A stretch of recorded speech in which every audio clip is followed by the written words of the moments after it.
The senator from South Dakota. I am happy and co-sponsored the senator from Texas's legislation, and she's absolutely right. There is no more deserving group of people in this country than our military, and we need to make sure under no circumstance are they not paid, and her legislation would do that, and I agree. I hope that we can get it to the floor and get it acted on. I think it would be acted upon very quickly. Madam President, we are a week away now from the time in which we would have to request additional borrowing authority in order for our federal government to pay its bills. We've known it's coming for some time. We've known generally at least when that date is. And it strikes me at least that as most Americans observe this debate, the thing that they are probably most concerned about is how this is going to impact them and their economic circumstances. And frankly, I think all of us ought to be looking at this with an eye toward how does this impact the economy? What is this going to do to get people back to work and to grow the economy? There's been a lot of discussion about that. The President, of course, made yet another speech last night in which he tried to claim the high ground in this debate. But frankly, Madam President, I think the President himself has really relegated himself to the sidelines in this debate simply because many of the things that he was proposing to do as a part of this debt limit increase would be very counterproductive, I should say, when it comes to the economy.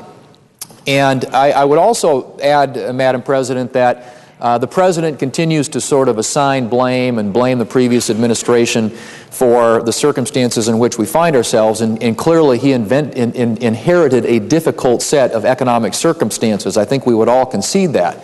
But I would argue, Madam President, as the President has made that situation worse. He's made it much worse. If you look at just since this President took office, we have now 2.1 million more people unemployed than there were when he took office. We have seen the federal debt grow by 35% since this President took office. The number of people receiving food stamps today has gone up by 40% since this President took office. He has added $11,000 to the debt of each individual in this country since he took office. Gas prices are up. They've doubled, almost 100% since this President took office. And the cost of health care has gone up 19% since this President took office, despite assertions during the debate on the health care bill last year that it was actually going to reduce health care costs. So we've seen all these economic circumstances worsen on this President's watch. And it strikes me, at least, as we look at this debt debate, that we ought to be thinking about what can we do to get out of this economic downturn that we are in. We're growing at a very sluggish rate, a little under 2%. We've got unemployment that's over 9%, 9.2%. And as I said, 2.1 million more people unemployed than when the President took office. And so clearly the focus of our discussions as we lead up to this vote on the debt limit ought to be about the economy, getting people back to work, growing the economy, because frankly I think there are a couple of things that we have to do to get out of the debt situation. One is we've got to cut government spending, but secondly we have to get the economy growing and expanding again. So clearly that ought to be the focus. And when I said that the President in his proposal, at least as it's been reported, because we haven't seen any proposal from him, but in the reporting about his discussions with the congressional leadership, it's been suggested that the President has consistently advocated for more revenues, more taxes.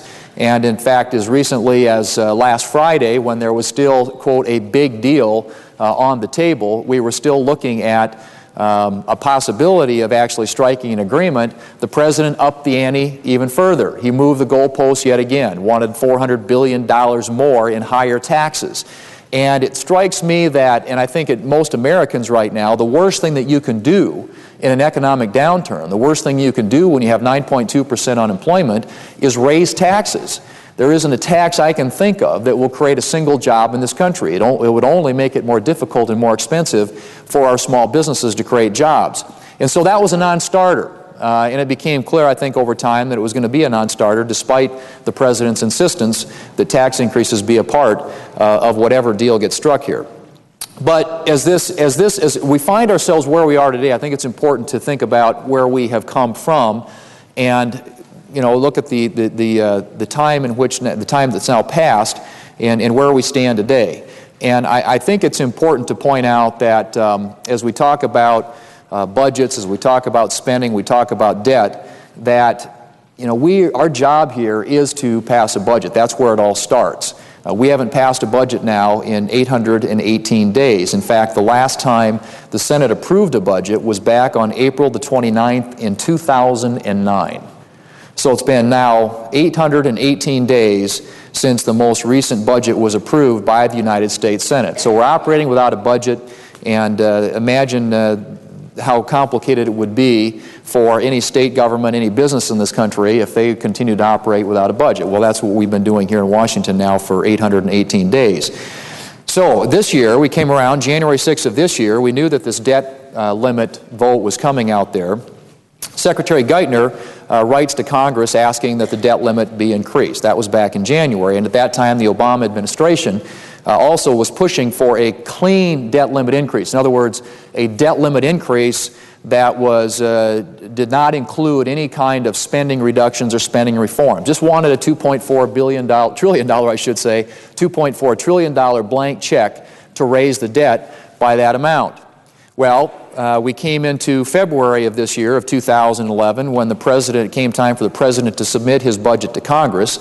That budget seemed to be in complete denial of the reality that we find ourselves in today, because that budget would spend $46 trillion, add almost $10 trillion to the publicly held debt over the next decade, as well as increase taxes by somewhere on the order of $1.5, $1.6 trillion. So it had more spending, more debt, and higher taxes at a time when we're in economic downturn, we've got high unemployment, and we've got year-over-year deficits that are adding massively to the debt in this country. So the President's budget was met with a thud, as you would expect up here when it was presented to the Congress. Now, as we went on in the year, in March of this year, March 31st to be exact, the Senate Republicans introduced a balanced budget amendment. We recognize that in order for us to get our fiscal house in order, to start living within our means, to quit spending money that we don't have, we've got to have some kind of a discipline imposed on the Congress or requirement that we balance our budget every year, like so many states have. There are 49 states in this country that have some form of a balanced budget amendment in their Constitution, some sort of requirement that forces them to make their books balance at the end of the year. And so we introduced a balanced budget amendment, still hope at some point to get a vote on that. That hasn't happened yet, but that certainly is something that we want to enter into this debate, because we think it's important not only to deal with the spending in the near term, but also to be coming up with a solution in the long term, and a balanced budget amendment would certainly accomplish that. On April 11th of this year, Chairman Paul Ryan of the House Budget Committee introduced his budget in the House of Representatives. And of course, on April the 13th, right after the submission of that budget, the President then gave a, quote, revised budget speech. Now, it was interesting because the Congressional Budget Office Director Elmendorf later stated that the CBO, the Congressional Budget Office, doesn't score speeches. So they really couldn't attach any sort of numbers to the President's speech, because they don't score speeches. And we had yet to see any kind of an actual submission of a plan from the President prior to his original budget submission, which, as I said, came in with higher taxes, higher spending, and higher debt. Well, on April 15th, in accordance with the schedule that's required under the Budget Act, the House did pass their budget. And so the Republicans on the Senate Budget Committee asked the President to submit a revised budget based upon his speech. That revised budget was never submitted. You had a House-passed budget. You had the President sort of on the sidelines, out of the debate. And then in May of this year, Republicans in the Senate Budget Committee, and I am on that Senate Budget Committee, were told to expect a budget markup, which never materialized. And so we didn't have we still don't have a budget in the United States Senate. The budget that was passed by the House of Representatives was roundly criticized by the Senate and by Democrats here in Washington. But it is the only budget proposal, actual proposal, that has been voted on that we have seen literally here in over 818 days. Well, as we knew this vote on the debt limit was starting to get closer, the discussions picked up in terms of having some meetings to determine how we might proceed, what we might do to put a a package in place that would allow us to raise the debt limit, but do it with significant spending reforms and spending reductions. So Vice President Biden, they held their very first meeting on May 5th of this year in 2011, and those discussions continued on for some time. We did have on the floor of the United States Senate on May 25th of this year the President's budget that he submitted to Congress back in February. So we actually had a vote on that, and that vote was 97-0 in opposition to the President's budget. There wasn't a single Republican or a single Democrat in the United States Senate that said that the President's original budget submission is something that they want to be associated with or want to support. So not a single vote here in the United States Senate for the President's original budget submission. Well, we got into June continued, and there was hope, I think, that there would be some agreement between the President and the congressional leadership on how to proceed with this debt limit vote that comes up ahead of us now sometime next week. Those discussions continued, as I said, as recently as last week, finally started to unravel and fall apart, at which point it became clear that we were going to need a solution and an answer. And so again, the House Republicans put together and passed a proposal called Cut, Cap, and Balance, which would have cut spending now, immediately, cap spending in future years, and put in place a balanced budget amendment that would ensure in later years that we had that kind of discipline that is so important and so lacking here in Washington. That was on July 19th of 2011 when the House passed that legislation. So it came over here to the Senate, and we had a vote on it here in the Senate on July 22nd last week, and the Senate Democrats voted to table the cut, cap, and balance approach and denounced it as not a serious effort to do anything about the fiscal circumstance in which we find ourselves. So we didn't even get a chance really to debate it and get to an up and down vote. We had a tabling motion and a vote on a tabling motion by the Democratic leader, and as a consequence, that was defeated. And so we don't have anything yet in place that would deal with the debt limit coming up ahead of us next week. So that's where we are today, Madam President. And as recently now as yesterday, the House Republicans have again taken the leadership and put forward yet another proposal. And I expect that they're going to vote on that sometime later this week, perhaps as early as tomorrow.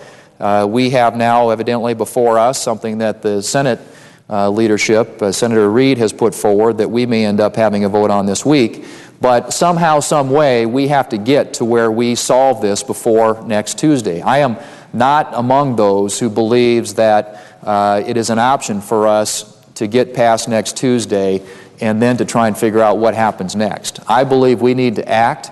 We need to act in a way that is responsible, but we need to act in a way that addresses the real issue here, which is not the debt limit, but the debt. And I would point out that when the President originally requested, and I think he reiterated that request in April, for a clean debt limit, there was an assumption there that Congress would just give him a $2.4 trillion increase in the debt limit without any kind of attempt to rein in the real problem here, which is the debt. And so we have been consistently advocating to try and get spending reductions, spending reforms into this equation. The President has consistently advocated in favor of tax increases. To him, this is defined as a revenue problem, not a spending problem. Most of us see this as a spending problem. When you've got the kind of spending as a percentage of our entire economy that is at the highest level literally since World War II, we have fundamentally a spending problem. It cannot be resolved by raising taxes on small businesses. It needs to be resolved by cutting spending. And when we cut spending, I believe we will also put in place the confidence that the economy needs to start picking up and growing again, and we'll get the other component, the other element that's so important to getting out of this mess, and that is an expanding, growing, vital economy that is creating jobs and creating greater prosperity for the American people. So this is where we are. We're here in the last week. The President is essentially, I think, missing in action on this. His proposal to raise taxes, which he talked about again last night in his speech, is old news. It's yesterday's news. We know that's not going to pass in the House of Representatives. It probably wouldn't pass here in the United States Senate. Right now, the simple math is we have to be able to pass something by next Tuesday that can get, or we have to put something forward that can secure 217 votes in the House of Representatives and 60 votes in the United States Senate. Some of us aren't going to like maybe certain elements of what's going to be put forward. But what I can tell you is we have come a long way in terms of steering this debate away from the President's original budget proposal, which, as I said, doubled the debt over 10 years, massively increased its spending, massively increased taxes, and from the point where the President was asking for a debt limit increase devoid of any spending cuts or spending reform, simply a $2.4 trillion blank check that he would be allowed to raise the debt limit, to a time where we are actually talking about significant reductions in spending, both in the near term and in the long term. And whether the proposal that passes the House this week ends up what we ultimately vote on here in the United States Senate, it is the only viable option out there. The President doesn't have a plan, never has had a plan. Senate Democrats don't have a plan, haven't had a budget in 818 days, have yet to put forward anything until, as I said, this most recent idea that Senator Reid came up with. But we really are up against the clock. We need to get this done. The American people expect us to get it done. The markets expect us to get it done. Not doing so would put at great risk our credit rating and our ability as a nation to continue to function and to attract the type of credit that we need to keep our government going, unfortunately. Now, I hope in the end what comes out of this is some reforms that will put us on a path where we are starting to take that debt down, where we're not borrowing literally over 40 cents out of every dollar that this government spends. That's where we need to end up. But for now, at least, we have got to get a measure in place by next week that doesn't raise taxes in a way that would hurt the economy, that gets discretionary, non-defense spending, and for that matter, defense spending under control in the near term, and puts in place a process by which we can get a result on reforming entitlement programs and dealing with what we call the mandatory part of our budget. So, Madam President, that's kind of where we've come from. It's been an interesting path to get here, but there's a lot of revisionist history that gets put forward, and I just wanted to remind my colleagues where we've come from, because I think it's important and it informs the decisions that we'll make today. But for the President to suggest for a minute that somehow the House Republicans are to blame for where we are today just is not consistent. In fact, it's completely contradictory to the facts. It is the House Republicans who passed a budget on time back in April. It is the House Republicans who passed a plan last week, a cut, cap, and balance plan to deal with this debt limit. It is the House Republicans who tomorrow will vote on yet another proposal put forward after the President upped the ante last week and made it clear that the only way that he would accept a deal would be with significant tax increases on the American people, on the American economy at a time when we can ill afford it. So I hope that as we proceed into this week, and the days are numbered here, that we will get a piece of legislation on the floor of the United States Senate that can secure the 60 votes that are necessary for us to avoid having to meet that trigger next week, and to do something that would address the long-term issue of spending and debt, get spending under control, and actually, in my view, put the conditions in place that would enable economic growth and job creation in this country, so that we can both cut spending and grow the economy, which in my view are the two elements that we really need to put the country back on a better path. So, Madam President, with that, I yield the floor and ask my colleagues to work with us against this deadline this week to get in place a solution to this problem that deals with the fundamental issue, and that's the issue of Washington's overspending and starting to rein that in. I yield the floor.